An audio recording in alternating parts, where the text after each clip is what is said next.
നമുക്കൊരു കറി തയ്യാറാക്കിയാലോ? ഉച്ചയൂണിന് കറി വേണ്ടേ? ഉച്ചയൂണിന് കറി വേണ്ടേ? എന്തൊക്കെയാ അതിന്? നമ്മൾ വഴുതനങ്ങ കറിയാണ് കേട്ടോ ഉണ്ടാക്കാൻ പോകുന്നത്. വഴുതനങ്ങ, 2 വഴുതനങ്ങ, പിന്നെ വേണ്ടത് സവാള, വറ്റൽമുളക് അമ്മ പൊടിച്ച് വെച്ചിട്ടുണ്ട്. പിന്നെ വേണ്ടത് സോൾട്ട്, വെളുത്തുള്ളി, പൊടികളായിട്ട് മുളക് പൊടി, മഞ്ഞൾപ്പൊടി.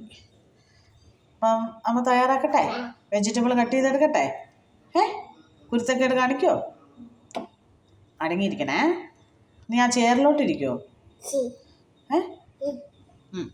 അപ്പം നമുക്ക് തയ്യാറാക്കാം കേട്ടോ. അങ്ങനെ വഴുതനങ്ങ നമ്മൾ കട്ട് ചെയ്തെടുത്തിട്ടുണ്ട്. ഇനി മുളക് പൊടിയും മഞ്ഞൾപ്പൊടിയും സോൾട്ടും ചേർത്ത് നമ്മളിത് മിക്സ് ചെയ്ത് വെക്കണം.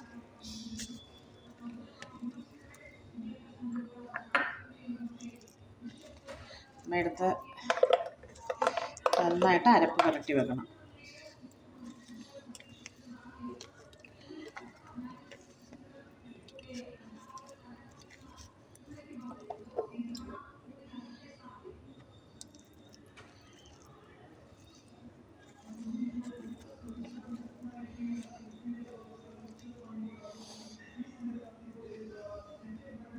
നന്നായിട്ട് കുറച്ച് ഇതെല്ലാത്തിലും അരപ്പ് നന്നായിട്ട് പിടിക്കണം.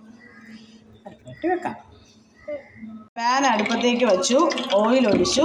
ഓയിലൂടെ ചൂടായതിന് ശേഷം നമുക്ക് അരിഞ്ഞു വെച്ചിരിക്കുന്ന സവാളയും വെളുത്തുള്ളിയും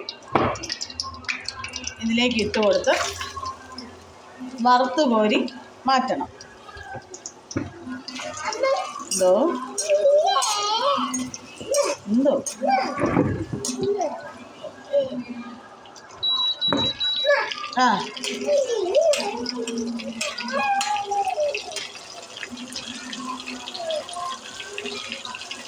അല്പം സോൾട്ട് ഇട്ടു.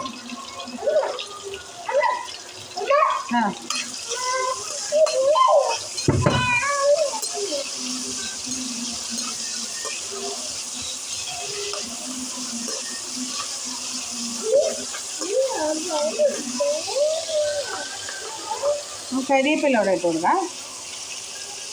നമ്മൾ ബിരിയാണിക്ക് സവാള വറുക്കത്തില്ലേ, അതുപോലെ വറുത്തെടുക്കണം. ആ പരുവത്തിൽ മൂപ്പിക്കണം.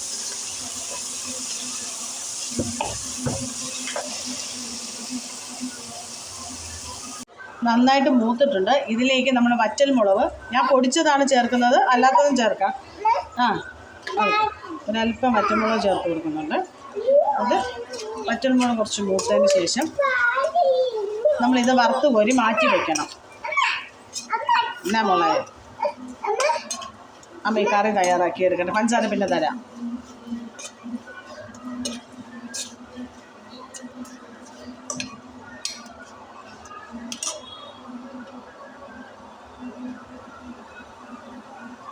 സവാളയും വെളുത്തുള്ളിയൊക്കെ വറുത്ത് കോരി മാറ്റിയ അതേ ഓയിലിൽ തന്നെ നമ്മുടെ വഴുതനങ്ങ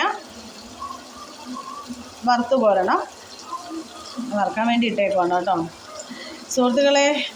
പിന്നെ ഞാൻ ടൈറ്റിൽ നമ്മുടെ ക്യാപ്ഷൻസൊക്കെ ഇംഗ്ലീഷിലാണ്, മലയാളം ഇംഗ്ലീഷിലാക്കിയാണ് എഴുതുന്നത് കേട്ടോ. പലർക്കും അതൊരു എന്തുകൊണ്ടാണ് ഞാൻ മലയാളത്തിൽ എഴുതുന്നത്. അങ്ങനെയും നമ്മുടെ വഴുതനങ്ങ നന്നായിട്ട് വഴന്നു വന്നിട്ടുണ്ട്. ഇനി നമ്മൾ ഈ ഐറ്റംസ് എല്ലാം ഇതിലേക്ക് ഇട്ട് കൊടുക്കണം, ആഡ് ചെയ്ത് കൊടുക്കണം. നന്നായിട്ട് മിക്സ് ചെയ്തെടുക്കണം.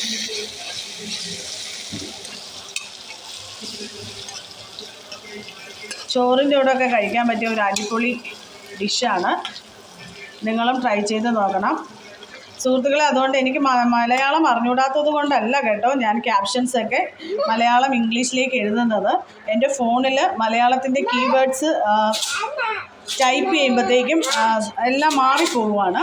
അപ്പോൾ എന്തോ ഒരു മിസ്റ്റേക്കുണ്ട്. അതെല്ലാം ശരിയാക്കിയതിന് ശേഷം ഞാൻ മലയാളത്തിൽ എഴുതുന്നതാണ്. പിന്നെ എനിക്ക് കൂടുതൽ മലയാളത്തെക്കാളും മലയാളം ഇംഗ്ലീഷിൽ എഴുതുന്നതാണ് ഒരു കൂടുതൽ എനിക്കിഷ്ടവും. അങ്ങനെ എഴുതാനാണ് എനിക്കതിനോട് ആ രീതിയിൽ എനിക്ക് വശമുള്ളൂ. അതുകൊണ്ടാണ് ഞാൻ ക്യാപ്ഷൻസൊക്കെ ഇംഗ്ലീഷ് മലയാളത്തിലാക്കി എഴുതുന്നത്. നിങ്ങളും ഈ വഴുതനങ്ങ കറി ട്രൈ ചെയ്ത് നോക്കണം. നല്ല ടേസ്റ്റാണ് കേട്ടോ. ഞാൻ സാധാരണ വഴുതനങ്ങ വറുക്കുകയാണ് ചെയ്യുന്നത്. കറിയായിട്ട് രണ്ടാമത്തെ പ്രാവശ്യമാണ് ഉണ്ടാക്കുന്നത്. ഇതുപോലെയല്ല ഞാൻ ഉണ്ടാക്കിയിട്ടുള്ളത്, വേറെ രീതിയിലാണ്.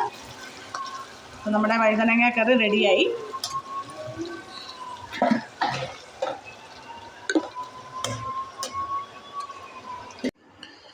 വഴുതന കറിയെന്നോ മെഴുക്ക് വരട്ടിയെന്നോ നമുക്ക് എങ്ങനെ വേണമെങ്കിലും പേര് വിളിക്കാം. അപ്പോൾ സുഹൃത്തുക്കളെ, എൻ്റെ വീഡിയോ ഇഷ്ടമായാൽ ലൈക്ക് ചെയ്യാനും ഷെയർ ചെയ്യാനും കമൻറ്റ് ചെയ്യാനും സബ്സ്ക്രൈബ് ചെയ്യാനും മറക്കരുത്. ഞാൻ അടുത്ത വീഡിയോ ആയിട്ട് വരാം. ബൈ.